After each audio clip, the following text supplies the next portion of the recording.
Bonjour à tous, on se retrouve aujourd'hui pour notre nouvelle vidéo et plus précisément le deuxième épisode de notre série spéciale consacrée ce mois-ci aux congés payés. Dans notre premier épisode, je vous rappelais les règles de base applicables aux congés payés. Aujourd'hui, nous allons nous intéresser à une règle moins connue, c'est celle des jours supplémentaires.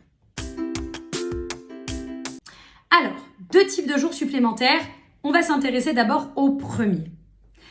Les jours supplémentaires sont des jours qui sont donnés aux salariés qui n'ont pas cumulé 30 jours sous condition.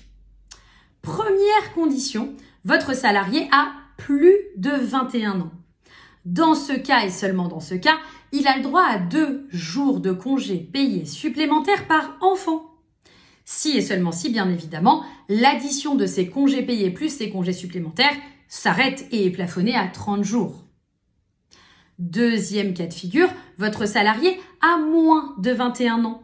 Dans ces cas-là, il a le droit quand même de prendre 30 jours, mais bien évidemment, les 30 jours ne seront pas tous payés s'il n'a pas cumulé les 30. Par exemple, s'il en avait cumulé 12, mais qu'il veut quand même en prendre 30, alors les 18 restants ne seront pas payés.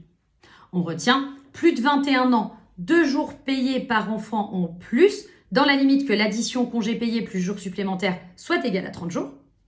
Deuxième condition, le salarié a moins de 21 ans et dans ces cas-là, il a quand même le droit de prendre 30 jours même s'il n'a pas tout cumulé et les jours ne seront pas rémunérés s'ils n'ont pas été acquis. Deuxième règle supplémentaire, ce qu'on appelle les congés de fractionnement. Vous vous rappelez, dans la dernière vidéo, je vous expliquais qu'entre le 1er mai et le 31 octobre, le salarié devait prendre entre 2 et 4 semaines. Toutefois, il arrive parfois que le salarié ne prenne pas 4 semaines. Si son congé principal est fractionné, alors il a le droit à des jours de fractionnement, c'est-à-dire des jours de congé supplémentaires selon le nombre de jours qu'il aura pris. D'accord ? Si, après le 31 octobre, il prend entre 3 et 5 jours, il a le droit à 1 jour supplémentaire. Au-delà de 6 jours, il a le droit à 2 jours supplémentaires. Donc, retenez, entre le 1er mai et le 31 octobre, le salarié doit prendre ses 4 semaines, faute de quoi il aura le droit à des jours supplémentaires entre 1 et 2 jours selon le nombre de jours pris. J'ai conscience que les règles édictées aujourd'hui sont un peu compliquées. On parle de beaucoup de sujets, beaucoup de règles, beaucoup de si.